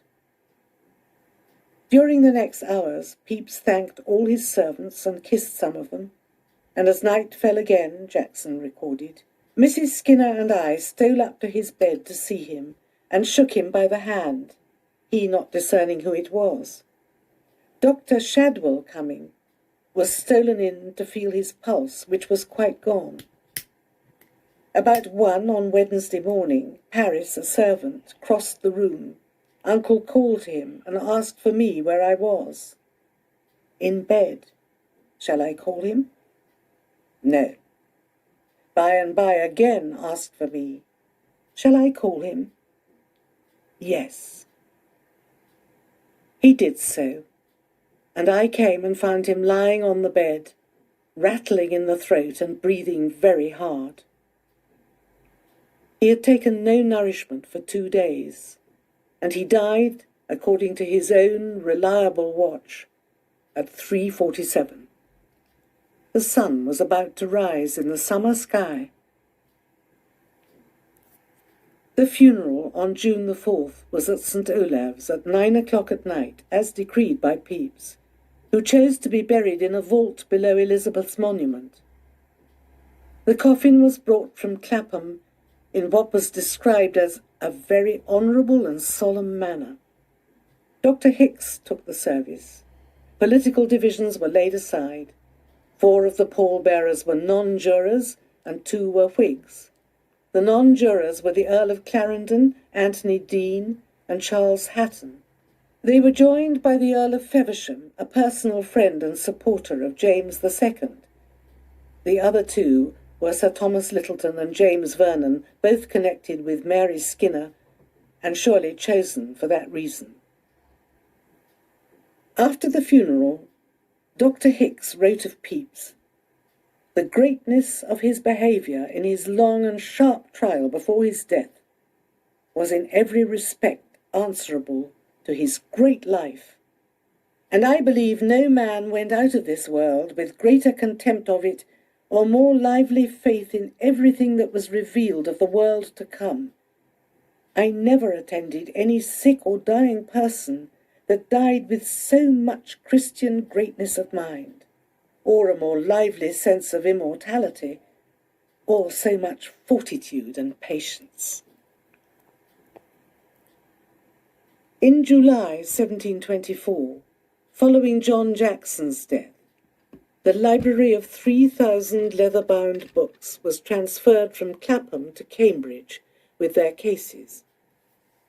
Neither the Magdalen librarian, Samuel Haddon, nor anyone else there knew that among the books was the diary, its 6 volumes clad in the same brown leather bindings as the other books. 4 years after the books were installed, in May 1728, a Peter Lester visited the library and noticed in the catalogue a book on shorthand in which he was interested. But the gentleman who showed us the library, being a stranger and unacquainted with the method of the catalogue, we could not find it. In searching for the shorthand book, they found 5 volumes written in shorthand, not the 6 you would expect. Being a journal of Mr. Pepys, I did not know the method, but they were writ very plain, and the proper names in common characters. I had not time, and was loath to be troublesome to the library keeper, otherwise I could have deciphered some of the journal. In 1812, a Scottish historian, David Macpherson, included a few words from the diary to illustrate the growth of the tea trade in Europe. Pepys had his first cup of tea and recorded the fact on the 25th of September 1660, writing the words cup and tea in longhand. No one knows how Macpherson came on the reference, but his book, History of the European Commerce with India, was noticed in the Quarterly Review. The following year, a very young master, the 24-year-old Reverend and Honourable George Neville, was appointed to Magdalen. The master's uncle, Thomas Grenville, was a remarkable man, friend of Charles James Fox, a First Lord of the Admiralty and a trustee of the British Museum, to which he bequeathed his personal collection of 20,000 books, and it is likely that he encouraged his nephew to have the Pepys diary looked at.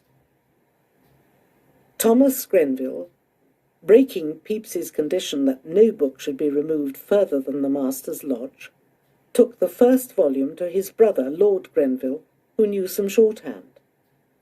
He failed to realise that it was written in a known system, but declared that it could be easily and quickly transcribed and should certainly be published. The master found an undergraduate prepared to take on the task. John Smith was 20, the son of a schoolmaster, and desperately poor as a result of an unwise marriage in his teens.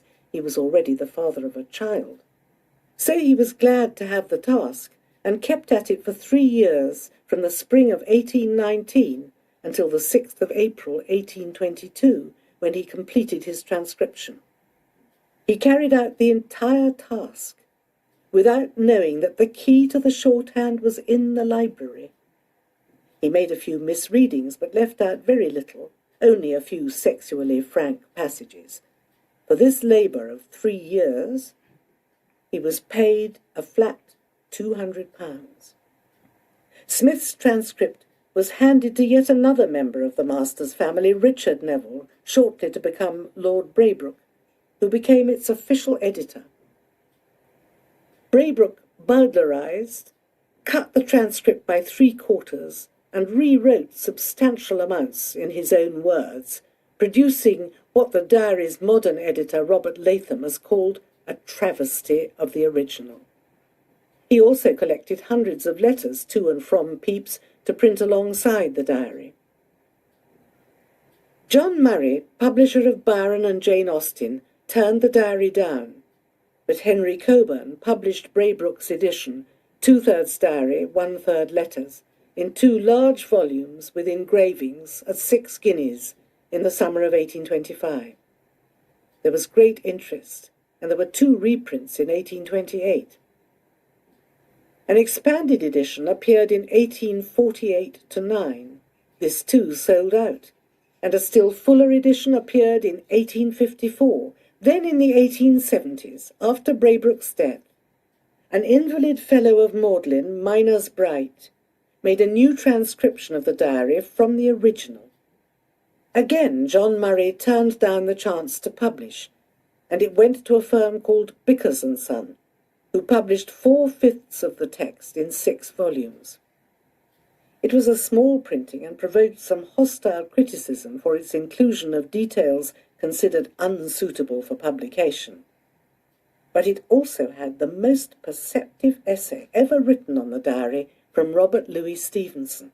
Stevenson disagreed with the prevailing view that Pepys had not intended his diary to be seen one day, and insisted that, on the contrary, he meant it to survive. Pepys must have perceived as he went on the extraordinary nature of the work he was producing. Stevenson spoke of Pepys's romantic passion for his own past, compared him with Rousseau and Hazlitt, and called him an unparalleled figure in the annals of mankind for 3 reasons. First, that he was known to his contemporaries in a halo of almost historical pomp, and to his remote descendants with an indecent familiarity. Secondly, for his honesty about himself. And thirdly, for his ability to place himself before us with such a fullness and such an intimacy of detail as might be envied by a genius like Montaigne. Henry Wheatley edited and published an 8-volume edition using Bright's transcript between 1893 and 1896. It was agreed that some passages were too indecent ever to appear, and although there were many more reprints and selections, it was not until 1970, when Robert Latham and William Matthews made a 3rd complete transcript for a new edition, that the whole diary was printed as Pepys had written it 300 years earlier, and as he left it to the world. The most unlikely thing about Pepys's long, complex and worldly life is this secret masterpiece at its heart. Nobody knew, and nobody could have imagined, that a young man in his 20s and 30s, building his career and pursuing his pleasures with unbounded appetite, should have found the energy and commitment to create a new literary form, and that it should become a work of genius. The diary carries him to the highest point, alongside Milton, Bunyan, Chaucer, Dickens, and Proust, although he was unlike them in that he does not seem to have started out with conscious dedication. Rather, it grew within him. He felt its demands and was enlisted in its cause. So he came to render a whole society, and at the same time to present himself as a hero of an altogether new kind. And as he did so, he forged a language, vigorous, precise, enchanting, in which to do what had not been done before, revealing discoveries as curious in their way as any of those of his scientific and philosophical colleagues, discoveries of the complex relations between the inner and outer worlds of a man. The achievement is astounding, but there is no show or pretension. And when you turn over the last page of the diary, you know you have been in the company of both the most ordinary and the most extraordinary writer you will ever meet.